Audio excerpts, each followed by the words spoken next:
What is going on, YouTube fam? It's your boy Tony 2 times, and we back with another episode of Hood Tales, man. Before I start, be sure to tap that like button. Definitely watch this video to the end to hear the full story and all the details in the case. For all the day one fam, y'all already know it's all love. Thanks for tuning back into another episode. If you're new to the channel and you feeling the content, feel free to subscribe. Definitely hit that notification bell so you can be notified every time we drop a new video. Let's get right into the story. In the inner city, one thing stands out all over America. It's people trying to survive day by day. We all know, just because you live in a city doesn't mean it's a bad area.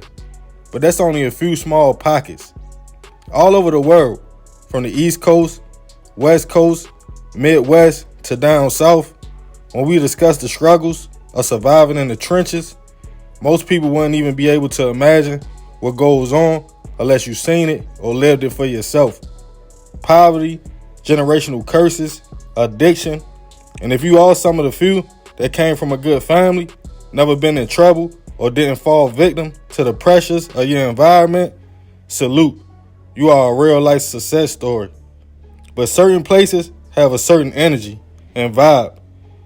You know, even if you fly right, something still could happen because of the street politics. Guilty by association. Wrong place at the wrong time. Being from a certain hood, it's a sad reality that takes many lives every day all over. Retaliation, drug wars, beef, that's the language of the streets, unfortunately.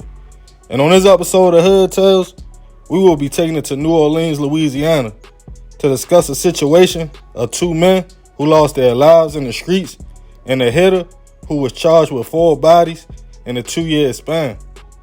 According to sources, back in 2018, Byron Jackson was 21 years old and grew up in the lower 9th Ward in the NO. While coming up, he played football and was real good at it. Got the nickname Big Baby because of his size and tried to stay out of trouble. Before graduating high school in 2015 and going to Southern University to study business. Things would take a turn when on April 8th, 2016, Byron and his sister were sitting in a car outside of a party on St. Claude Avenue near Lazardi Street when 2 men opened fire. The brother and sister were both hit. Byron 3 times in his lower back and his sister once in the face. Fortunately, they will both survive. But the young man stayed in the hospital for 3 months, lost his mobility, and was in a wheelchair. It took him almost 2 years to walk again, but Byron pulled through. Another young man back in 2018 was 26-year-old Jamal Robinson. The youngest of 3 siblings and his mother's only son, he was known as the baby.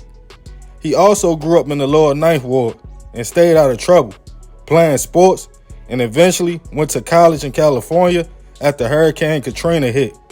Jamal would eventually move back home and continue his education, have a son, and got a good job as a patient escort at a health center. He never got in trouble, no record at all, and seemed to be a success story. After receiving his transportation worker credentials so he could get a better job working offshore. But things would turn tragic for both Byron and Jamal. On February 13th, 2018, both the young men were celebrating Mardi Gras at a get-together for family and friends in St. Claude Avenue. The 2 men knew each other from both growing up in the 9th Ward. Everyone was having a good time when Byron and Jamal got into a car with other friends to chop it up. But little did they know, they were being laid on. 2 men were in the cut, stalking the crowd. Allegedly, they were hired to hit a person named Bam, who sold smack in the area and was accused of taking out a rival's son earlier that year. About 8:15 p.m., while men, women, and children were on the block having fun, 2 men came through the cut with AKs and opened fire. In a panic, everyone fled, and the car Byron and Jamal were sitting in fled the scene to get help. While at a local gas station, everyone realized both Jamal and Byron were hit. along with 3 other men as well. Police and ambulance arrived to the scene. Family and friends were in shock. Unfortunately, Byron and Jamal both passed away, leaving everyone hurt. The alleged intended target, Bam, wasn't touched at all and got away. Byron, who had just learned how to walk again after being shot in the same area, it seemed like it was a case, a wrong place, a wrong time type of scenario. As an investigation started, people in the area started saying the name of a man who might have had something to do with the situation. Derek Woo Groves. Witnesses stated he was a local trapper who was known to be a known hitter, but everything was just hearsay.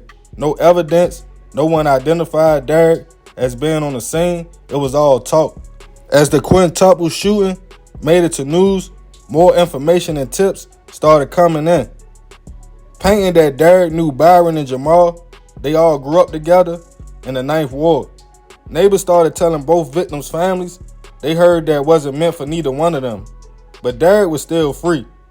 He would make a mistake and post a video on social media the same night of the shooting, rapping and bragging about doing hits. But it was nothing to link him to the situation. Until the feds started watching, an FBI agent was tasked into looking at Derek, as his name was popping up in 4 murders in the area. They were checking his social media daily, and as people were arrested on gun charges and drug charges, they would volunteer information for a lesser sentence. On July 24th, 2017, a man named Woodrow Smith was hit in the 3800 block of France Road. In September 2018, Derek's name would pop up again with the feds, but it would hit the fan when a man named Tyrone Francis was hit in the 1200 block of Delary Street on January 24th, 2019. As the feds were closing in, another name would pop up, Kendall Bonds, who according to witnesses was the second shooter with Derek the night Jamal and Byron were hit. Prosecutors built the case and indicted both men on murder charges.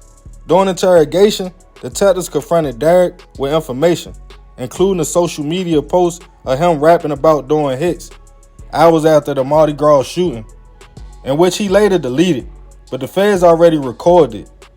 He stated it was an NBA YoungBoy song, and he was just rapping the lyrics. They even showed text messages from Kendall's girlfriend, begging him to take down the video with him and Derek rapping, stating, "I'm sick of you and him. Take it down, cause words mean a lot." Both Derek and Kendall claimed to be in the French quarters the night of the shooting. They stated there's no way they could have made it back to the 9 to do the hit. Detectives were pointing to gang-related activity and paid hits. They referred to the case of the 39ers, another New Orleans gang that went down, stating if you give us information like Gregory Stewart, aka Rabbit, a known hitter who had multiple bodies but was promised a deal if he testified on the gang, we can help you. But both men stuck to their story. As the case made it to trial, lawyers for the men claimed prosecutors were reaching. The only information they had was from convicts who wanted lesser time and social media.